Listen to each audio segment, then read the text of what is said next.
Hi guys! Hanap nyo ba ay authentic na Tugigaraw pansit or yung pansit battle patung?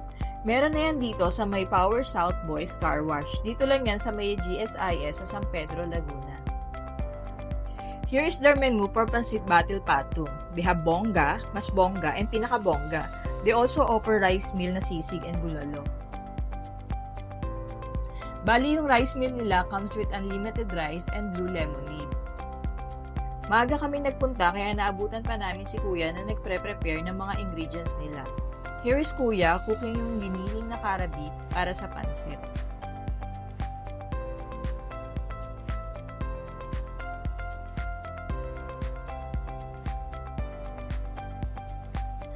Ito pa yung iba nilang toppings. Yan yung karahay, which is their version of lechong kawali, and yung chicharong bulaklak.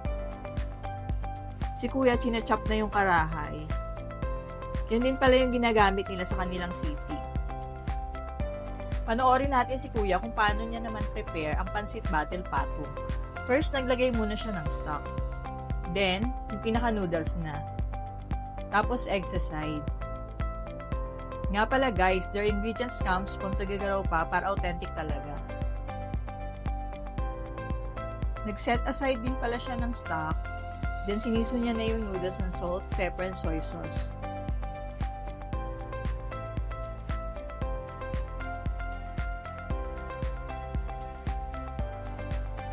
Yan, halo-halo lang hanggang maluto yung noodles natin.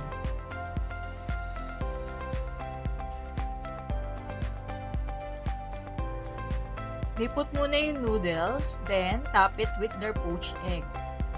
Noodles pa lang yan, wala pang toppings, pero parang ang sarap-sarap na niyang tingnan. Tapos ayan na, isag-isa muna nung kara beef, then toge. Tapos top ulit nila yan dun sa pansit. Ngayon naman, yung liver ang pinaprepare ni Kuya. Bali, ginisa lang niya yan with garlic, tapos season lang with salt, pepper, tsaka soy sauce ulit.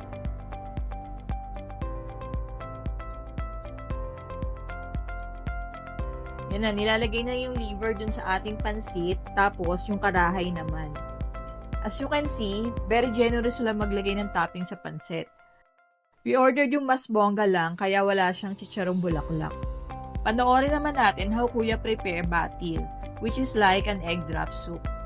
Bali, ginamit niya yung stock na sinet aside niya kanina. Naglagay lang siya ng scrambled egg, tapos halo lang ng halo. We ordered their bulalo and sisig meal at syempre ang bestseller nila na pansit battle patung. Overall, enjoy yung pagkain namin dito. Masarap lahat ng food nila, lalo na yung pansit. Perfectly seasoned siya, lasang-lasa mo yung liver, tapos crunchy yung toge and karahay. So if you want to try yung pinagmamalaki ng mga Tugigaraw na pansit battle patung, visit na kayo dito sa Power's Car Wash. Please don't forget to like and share the video. Papalo na rin po ng page. Thank you for watching and see you sa next video.